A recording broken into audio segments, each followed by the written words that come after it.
Hello बच्चों, आप सभी का स्वागत है आपके अपने यूट्यूब चैनल अमित क्लासेज पर। आज मैं मैथ का एक क्वेश्चन बताने जा रहा हूं जो कि एल्गोरिथम के नियम से एचसीएफ मतलब एचसीएफ निकालना है। तो देखिए, मैट्रिक के एग्जाम में ये 2 नंबर या तो 4 नंबर 3 नंबर के लगभग ये पूछता और ये हर साल आपका रिपीट करता ही करता है। तो देखिए, क्वेश्चन को हम सोल्व कैसे करें और अपने मैट्रिक के एग्जाम में अपना 2 नंबर या तो 4 नंबर जितना भी क्वेश्चन आपका दिया हुआ था कैसे हम बढ़ा लें। तो चलिए हम बताते हैं, आप लोग अच्छे से थोड़ा ध्यान दीजिएगा और समझने का प्रयास कीजिएगा। तो देखिए, कह रहा है कि निम्नलिखित संख्याओं का एचसीएफ ज्ञात करें। निम्नलिखित संख्याओं का एचसीएफ मतलब मौसो ज्ञात करना है। तो आप मौसो तो किसी भी विधि से, भाग विधि से भी निकाल सकते हैं, लेकिन देखिए यहाँ पर क्वेश्चन में और क्या ऐड किया है। ज्ञात करने के लिए यूक्लिड विभाजन एल्गोरिथ्म का प्रयोग कीजिए। यूक्लिड विभाजन एल्गोरिथ्म का प्रयोग कीजिए। तो देखिए, ये बनेगा कैसे, इसे हम बनाएंगे कैसे जल्द, और अपने मार्क्स को हम बढ़ाएंगे कैसे। तो देखिए, सबसे पहले क्या करना है कि इसमें क्या 135 और 225, तो इसमें जो भी आपका बड़ी संख्या होगा, जो भी आपका बड़ी संख्या होगा, 135 और 225 दिया हुआ, तो 225 को आप पहले लिख लीजिए। तो जो बड़ी संख्या होता है उसे हम लिख लेते हैं, उसके बाद हम बराबर का चिन्ह देंगे और ये आपका 135 होगा। क्या होगा? 135। तो देखिए, 225 इक्वल का चिन्ह और 135, 135। इसका जो एक फार्मूला होता है, सूत्र होता है, इस फार्मूले पर भी बना सकते हैं आप लोग। ये होता है a बराबर बी क्यू प्लस आर होता है। इस सूत्र के आधार पर भी आप बना सकते हैं। तो चलिए इसी के आधार पर हम लोग इसे हल करते हैं।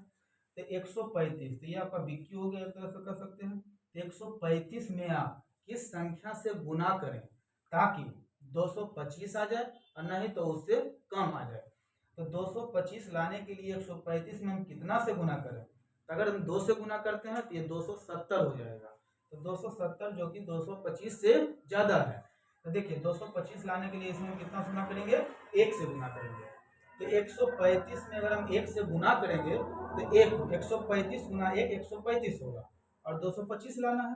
तो देखिए, 225 में 135 को आप घटा दीजिए तो 0, ये 12 में 9 3 12, ये कट गया तो 90 बच रहा है।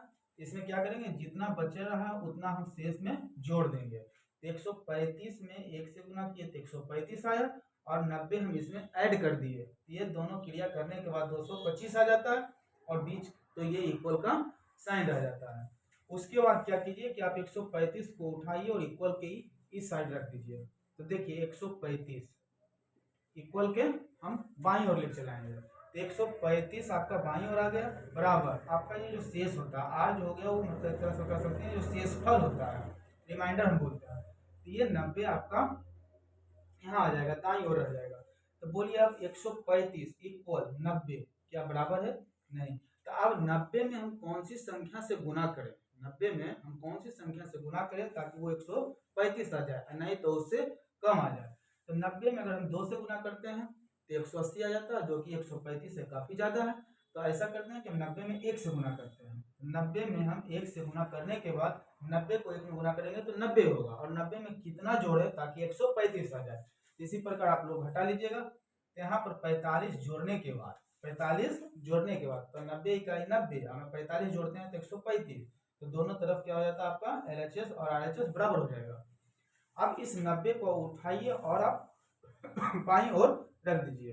तो 90 यहाँ लिखा जाएगा, और ये जो शेषफल आपका बचा था 45, आप 45 आप दाईं ओर लिख दीजिए।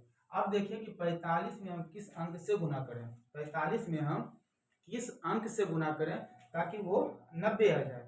तो देखिए, 45 को 1 से गुना करते हैं तो 45, अब 45 दूनी के 90, तो इसमें हम कितना से गुना करेंगे? 2 से। तो 45 दूना 90, ये देखिए दोनों आपस में बराबर हो गया, और आपका शेषफल कुछ नहीं बचा, मतलब शेषफल जो आपका था वो क्या हो गया? 0। तो आपका शेषफल यदि 0 आ रहा है तो आपका आंसर आ गया। तो ये जो संख्या 45 होती है ये आपका हो जाएगा HCF। तो इस प्रकार एल्गोरिथम के नियम से निकाला जाता है, और ये मैट्रिक के एग्जाम में बार बार पूछता है।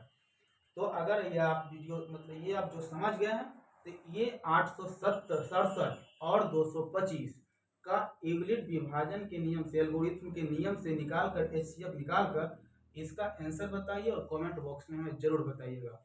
तो ये वीडियो आपको कैसा लगा कमेंट करके जरूर बताइए, और अगर मेरे नए चैनल पर नए हैं तो लाइक और सब्सक्राइब कर दीजिएगा।